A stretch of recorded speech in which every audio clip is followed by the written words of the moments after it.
یہ کار بھی میرے پاس سے گولی کی طرح گزر گئی۔ جب 50 گز دور جا کے کار نے زبردست بریک لگائے تو مجھے یقین آیا کہ یہ وہی کار ہے جو پہلی بار سامنے آئی تھی۔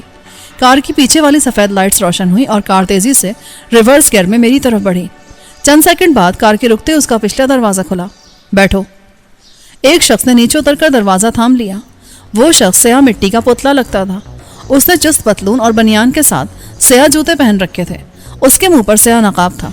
میں بلا تعمل بیٹھ گیا۔ سیٹ پر ویسا ہی دوسرا سیاہ پوش کھڑکی سے لگا بیٹھا تھا۔ پہلے سیاہ پوش کے بیٹھتے ہی کار روانہ ہو گئی۔ مجھے کار کی اگلی سیٹوں پر بھی بالکل انہی جیسے کالی مٹی کے مجسمے رکھے دکھائی دیے۔ ان سب کے مسلح ہونے کے بارے میں مجھے قطعی کوئی شبہ نہ تھا۔ خط لائے ہو؟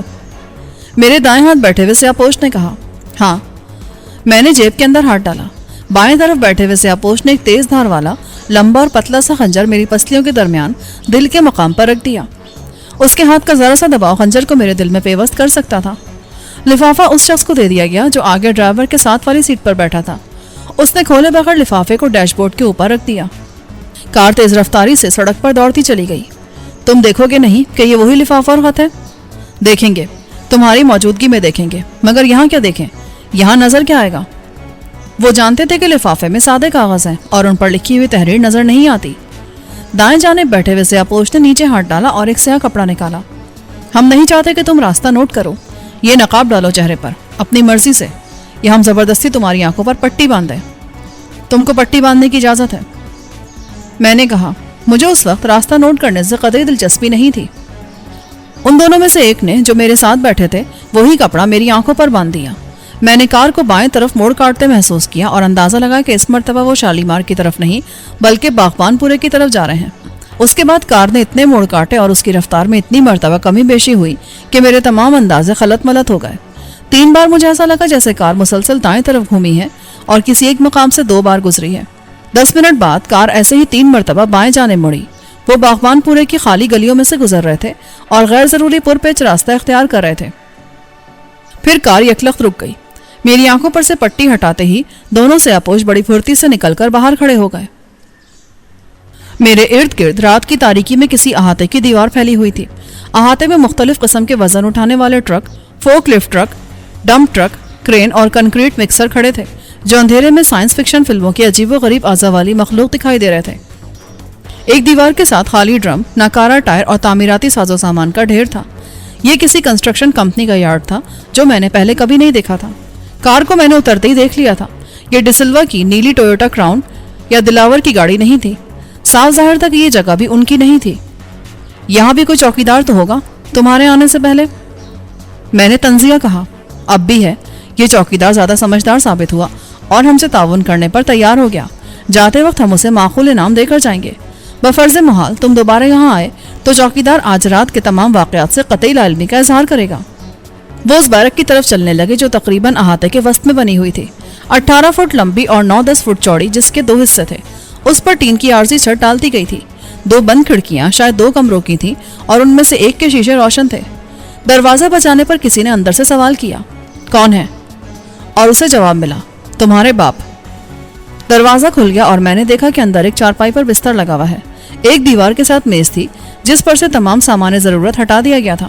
یہ سب سامان اب میز کے نیچے فرش پر پڑا تھا، کھانے پکانے کے چند برتنوں اور مٹی کے تیل سے جلنے والا ایک چولہے کے ساتھ۔ کمرے میں اس شخص کے سوا کوئی نہ تھا جس نے دروازہ کھولا تھا، اور وہ بھی ویسا ہی سیاہ لباس پہنے تھا جیسا مجھے لانے والے 4 افراد نے پہن رکھا تھا۔ اس میں سے ان کی آنکھوں کے سوا کچھ نظر نہیں آتا تھا۔ میں نے رابعہ کی تلاش میں ادھر ادھر نگاہیں دوڑائیں اور اس بند مقفل دروازے کو دیکھا جو دوسرے کمرے میں کھلتا تھا۔ پریشان ہونے کی ضرورت نہیں ہے، ایک سیاہ پوش نے کہا۔ اب یہ تخصیص بھی نہ رہی تھی کہ ان میں سے کون میرے ساتھ بیٹھا تھا اور کون کار کی اگلی سیٹ پر تھا۔ وہ سب قد و قامت میں برابر تھے اور مجھے شک یہ تھا کہ سب کو آواز بدل کر بات کرنے کی ہدایت تھی، چنانچہ ان کی شناخت محال تھی۔ جب ثابت ہو جائے گا کہ خط وہی ہے جو تمہیں منشی نے بھیجا تھا تو رابعہ بھی آ جائے گی۔ یہ کیسے ہوگا اور اس میں کتنی دیر لگے گی؟ انجانی منشی نے ویسے تو زندگی میں بہت سی غلطیاں کی ہوں گی، مگر مرتے وقت جس غلطی کا اس کو بہت ملال تھا وہ یہی تھی کہ اس نے پرانے نسخے آزما کر ایک تحریر تو لکھ دی جسے کوئی دیکھ سکتا تھا نہ پڑھ سکتا تھا، مگر وہ پرچہ ترکیب استعمال ارسال کرنا ہی بھول گیا۔ وفات سے قبل انہوں نے علاوہ دیگر باتوں کے اس بات کا اعتراف بھی کیا تھا کہ زندگی نے وفا نہ کی، ورنہ وہ دوسرا خط بھی پوسٹ کر دیتے جس میں خفیہ تحریر کو پڑھنے کی ہدایات ہوتی اور تمہیں فون پر مطلع کر دیتے کہ خط آ رہا ہے، مگر اس میں خود کو الزام دینا تو غلط ہے کہ یہ سب باتیں انہوں نے ہمیں بتائیں اور مر گئے۔ یہ سب تو نوشتہ تقدیر تھا اور ایسے ہی ہونا تھا۔ اب تم دیکھو ہم منشی کے آخری الفاظ پر عمل کر کے تمہارے سامنے جادو کا کیا کھیل دکھاتے ہیں۔ اس نے خط کے صفحات دوسرے سیاپوش کی طرف بڑھا دیے۔ اس نے ایک بیگ کھولا جسے میں نے ابھی تک نہیں دیکھا تھا۔ یہ ڈاکٹروں کے استعمال میں آنے والا سیاہ چمڑے جیسا بیگ تھا۔ اس نے بیگ میں سے ایک اسپرٹ لیمپ نکالا اور میز پر رکھ کر روشن کر دیا۔ پھر اس نے ایک شیشے نکالی جس میں کوئی بے رنگ محلول تھا۔ محلول کو اس نے ایک فرائنگ پین میں انڈیل دیا جو چوکیدار کے ساز و سامان میں شامل تھا، لیکن اس مقصد کے لیے خاص طور پر صاف کیا گیا تھا۔ چند منٹ میں محلول ابلنے لگا اور کمرے میں عجیب سے ناگوار بو پھیل گئی۔ سائنسی تجربہ کرنے والے نے بیگ سے صاف روئی اور ایک چمٹی نکالی۔ چمٹی کی مدد سے روئی کو محلول میں ڈبو کر اس نے کاغذات کا پلندہ میز پر رکھا اور پہلے صفحے پر بڑی احتیاط سے روئی پھیرنے لگا۔ اس سے کاغذ گیلا نہیں ہوا۔ وہ کیمیائی محلول بہت تیزی سے اڑ کر خشک ہوتا جا رہا تھا۔ کاغذ پر ابھی تک کسی تحریر کے نقوش نمایاں نہیں ہوئے تھے، لیکن وہ سب صبر و سکون اور خاصی دلچسپی کے ساتھ یہ کارروائی دیکھ رہے تھے۔ ان میں سے دو میرے دائیں بائیں ریوالور لیے کھڑے تھے اور ان کو یقیناً حکم ہوگا کہ گڑبڑ کی صورت میں بلا تعامل مجھے شوٹ کر دیں۔ درمیان میں ایسے متعدد وقفے آئے جب میں نے نوٹ کیا کہ ان کی توجہ مجھ پر نہیں ہے، مگر میں نے فائدہ اٹھانے کی کوشش نہیں کی۔ اگر مجھے رابعہ کے دوسرے کمرے میں بحفاظت موجود ہونے کا یقین ہوتا تو میں زندگی کی بازی لگا کر یہ جوا ضرور کھیلتا اور شاید جیت بھی جاتا۔ اس کے لیے تو میں اب بھی تیار تھا کہ خدا نہ خواستہ میں نے کسی کی نیت میں فطور دیکھا تو مرنے سے پہلے ایک ایک سے نمٹنے کی کوشش ضرور کروں گا۔ سائنسی تجربے میں مصروف سیاپوش نے احتیاط سے اسپرٹ لیمپ کو بجھایا، فرائنگ پین کے باقی محلول کو واپس بوتل میں ڈالا۔ حفظ ماتقدم کے طور پر فرائنگ پین کو تھوڑا سا پانی ڈال کے کھنگالا اور پانی کو بھی بوتل میں ڈال دیا۔ یہ سب بعد میں ہوتا رہے گا، اس سیاپوش نے اڑا کر کہا جس نے کاغذات کا وہ پلندہ لیا تھا۔ یس باس، سائنسدان سیاپوش بولا، احتیاط اچھی چیز ہے، بس اب 2 منٹ کی بات ہے۔ اس نے فرائنگ پین کو بھی بیگ میں ٹھونسنا چاہا مگر اس کا ہینڈل اڑ گیا۔ اس نے ہینڈل کو موڑ کے کام چلایا اور بیگ میں سے ایک اور بوتل نکالی۔ اس کا منہ بند کرنے والا کارک ہٹا کے اس نے تھوڑی سی روئی کو منہ پر رکھا اور بوتل کو الٹا۔ پھر اس نے بھیگی ہوئی روئی کو انہی کاغذات پر آہستہ آہستہ پھیرنا شروع کیا اور میرے دیکھتے ہی دیکھتے کاغذات پر سطریں نمایاں ہونے لگیں۔ 10 منٹ کے بعد وہ کاغذات اس شخص کے ہاتھ میں آ گئے جسے باس کہہ کر مخاطب کیا گیا تھا۔ اس نے پلنگ پر بیٹھ کر پہلا صفحہ پڑھنا شروع کیا۔ دور سے میں سرخی مائل سبز روشنائی سے لکھے ہوئے باریک حروف کے سوا کچھ نہیں دیکھ سکتا تھا۔ اگر تمہارا ارادہ یہ داستان امیر حمزہ پڑھ کے فیصلہ کرنے کا ہے۔ باس ہنس پڑا، اتنے بیتاب کیوں ہو؟ میرے لیے بھی اس میں کوئی نئی اور دلچسپی کی بات نہیں۔ اس نے ایک صفحہ الٹ کے چند سطریں پڑھی، پھر دوسرا اور تیسرا صفحہ الٹ کے محض ایک سرسری سے نکال ڈالی۔ پاگل کا بچہ، اس نے زیر لب کہا۔ یہ بات اس نے اس منشی مرحوم کے بارے میں کہی تھی۔ وقت اور عمر دونوں کو ضائع کیا۔ اس نے جیب سے لائٹر نکالا اور ایک ایک کاغذ کے کونے کو الگ الگ کر کے جلانے لگا۔ کاغذ کے پورا جل جانے تک وہ انتظار کرتا رہا، پھر راکھ کو جوتے سے مسل دیتا تھا۔ تو یہ تھا انجام اس تمام جدوجہد کا جو منشی مرحوم نے ہمیں ماضی کے راز ہائے سربستہ سے آشنا کرنے کی خاطر کی تھی۔ نہ جانے منشی نے کتنا عرصہ ذہنی کشمکش، خلفشار، بے یقینی اور خوف کے عالم میں گزارا ہوگا۔ یقیناً وہ کوئی ایسا شخص تھا جسے اب اس کا ضمیر پریشان کرنے لگا تھا۔ ممکن ہے وہ وزیر خان مرحوم کے نمکخواروں میں شامل نہ ہو اور ان کا دوست بھی نہ ہو۔ وہ کسی لالچ یا مجبوری کے باعث وزیر خان کے خلاف سازش کا جال پھیلانے والوں کا ساتھ ہی رہا ہو، مگر ظلم کی انتہا اور وزیر خان کی قابل رحم موت نے اسے یہ سوچنے پر مجبور کر دیا ہو کہ خدا ظالم کی رسی کہاں تک دراز کرے گا، اور یوم حساب سے پہلے دنیا ہی میں یوم مکافات کا عمل آ گیا تو اس کا انجام کتنا عبرتناک ہوگا۔ یہ عمر کا تقاضا تھا یا حالات کی تبدیلی جس نے اسے عاقبت کے خوف میں مبتلا کر دیا ہو اور وہ سوچنے لگا ہو کہ کسی طرح اپنے نامہ اعمال کی سیاہی اور اپنے بارے گناہ کو کچھ تو کم کر لے۔ اور جب اس نے فیصلہ کیا ہوگا تو اسے یہ خیال بھی ضرور آیا ہوگا کہ یہ نیکی اس کا جرم بن گئی تو افشائے راز کو غداری سمجھنے والے اسے کیا سزا دیں گے، اور اس کے باوجود سابقہ غلطیوں کا کفارہ ادا کرنے کا جذبہ غالب رہا ہوگا۔ تو اس نے سوچ سمجھ کے عملی قدم اٹھایا ہوگا۔ ایک بار اس نے مجھے فون کیا اور میں اس سے نہ مل سکا۔ دوسری بار وہ ہوٹل میں میرا انتظار کرتا رہا اور کمرے کا نمبر غلط یاد رہ جانے کے باعث اس سے رابطہ قائم نہ ہوا۔ پھر اس نے طے کیا ہوگا کہ ماضی کی کتاب میں سے تمام یادداشتوں کے اقتباسات ترتیب کے ساتھ لکھ دینا بہتر ہوگا، جس سے مجھے اپنا حق حاصل کرنے، اپنا تحفظ کرنے اور ظالموں کے خلاف انصاف کے عمل کو مؤثر بنانے میں عملی مدد مل سکے۔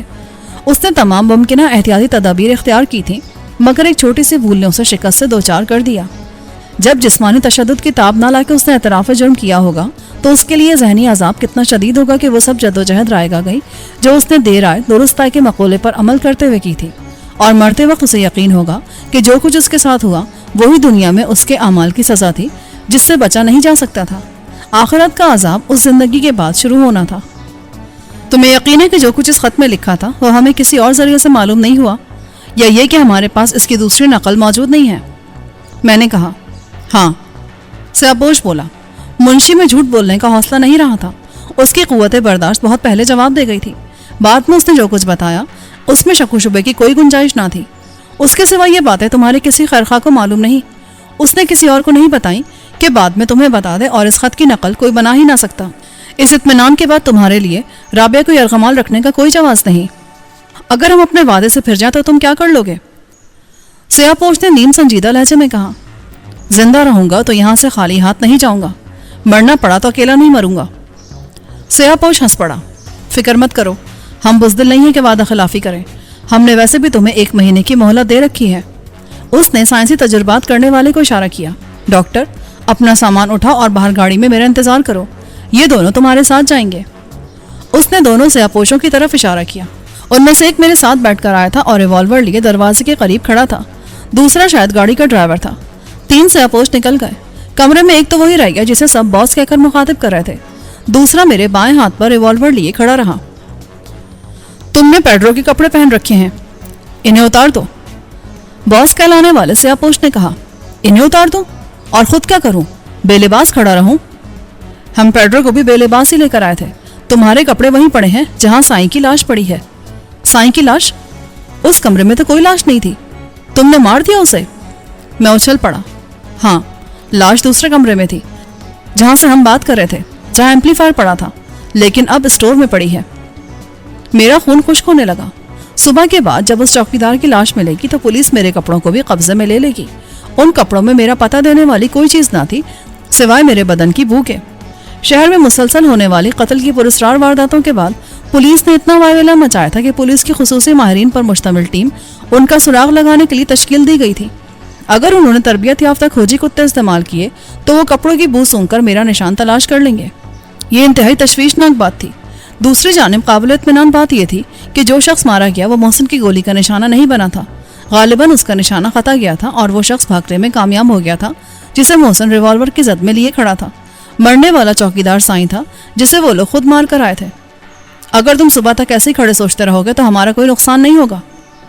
سیاپوش نے کہا. میں نے بے بسی سے ادھر ادھر دیکھا, اس امید میں کہ شاید بعد میں مجھے پہننے کے لیے چوکیدار کے کپڑے مل جائیں, لیکن انہوں نے جان بوجھ کر وہاں سے سب کپڑے ہٹا دیے تھے. کوئی تولیہ, چادر, میز پوش یا پردہ تک نہیں چھوڑا تھا. مقصد صاف ظاہر تھا. میں بغیر کپڑوں کو ان کا پیچھا نہیں کر سکتا تھا اور کار کے پیچھے سڑک پر دوڑ نہیں لگا سکتا تھا. تم نے یہاں کے چوکیدار کو بھی مار دیا ہوگا, میں نے ایک فوری خیال کے تحت کہا. سیاپوش ہنسا. تمہیں شاید یقین نہیں آ رہا کہ اس نے ہم سے تعاون کیا ہوگا. اپنی آنکھوں سے دیکھ لو, پہلوان سے مل لو. وہ درمیانی دروازے کی طرف بڑھا اور اس کے قفل کو ایک چابی سے کھول دیا. کنڈی کھول کے وہ پیچھے ہٹ گیا. آ جاؤ بھائی پہلوان, ہمارا کام ختم ہو گیا. دروازہ آہستہ سے کھلا اور ایک شخص تھر تھر کانپتا اندر آ گیا, جسے پہلوان کہنا یقیناً اس کا مذاق اڑانا ہوگا. اس کا اصل نام کچھ اور ہوگا اور سیاپوش اسے تمسخر و تضحیک سے پہلوان کہہ رہا تھا. وہ 22-24 سال کا انتہائی لاغر اور پستہ قامت, مختصر جسم کا نوجوان تھا, جس کی جوانی بھی بڑھاپے کے لیے باعث شرم تھی. مگر اس سے زیادہ شرمناک بات یہ تھی کہ وہ مادرزاد برہنہ تھا. دیکھا تم نے, اس سے زیادہ کوئی کیا تعاون کرے گا؟ جناب عالی, اب تو میرے کپڑے دے دیں, پہلوان نے لرزتی آواز میں کہا. کیا کرو گے اب تم کپڑوں کا پہلوان؟ سیاپوش نے جیب سے 100 کے نوٹوں کی گڈی نکالی. البتہ یہ نام لے لو. اس نے نوٹوں کی گڈی اپنے پیروں کے پاس ڈال لی. پورے 10,000 ہیں, نئے کپڑے بنوا لینا. اس کے لہجے میں کوئی ایسی بات تھی جس نے مجھے چونکنا کر دیا. میں نے چلا کر اس بے وقوف, عاقبت ناندیش اور لالچی نوجوان کو خبردار کرنا چاہا, مگر وہ آگے بڑھ چکا تھا اور اس کی پرہوس نظریں 10,000 کی گڈی پر جم کے رہ گئی تھیں. وہ گڈی اٹھانے کو جھکا ہی تھا کہ سیاپوش کا ہاتھ بجلی کی طرح اس کی گردن پر پڑا. میں نے واضح طور پر گردن کی ہڈی ٹوٹنے کی آواز سنی اور اس جواں مرد کو فرش پر لڑکتے دیکھا. صدمے سے میرا دماغ معاف ہو گیا اور میں نے کچھ کر گزرنے کی خواہش پر بڑی سخت جدوجہد کے بعد قابو پایا. لیکن اس قتل نے میرے اندر کے اس آدمی کو جھنجھوڑ دیا جو اب تک رابعہ کی خاطر اور مصلحت کے تقاضے اور مجبوری کے باعث خاموشی سے ہر جائز و ناجائز بات مان رہا تھا. کمرے میں اب صرف 2 ہی آدمی تھے اور ان کو چابک دستی سے قابو میں کیا جا سکتا تھا. مجھے صرف اتنی یقین دہانی کی ضرورت تھی کہ رابعہ بھی یہیں کہیں دوسرے کمرے میں موجود ہے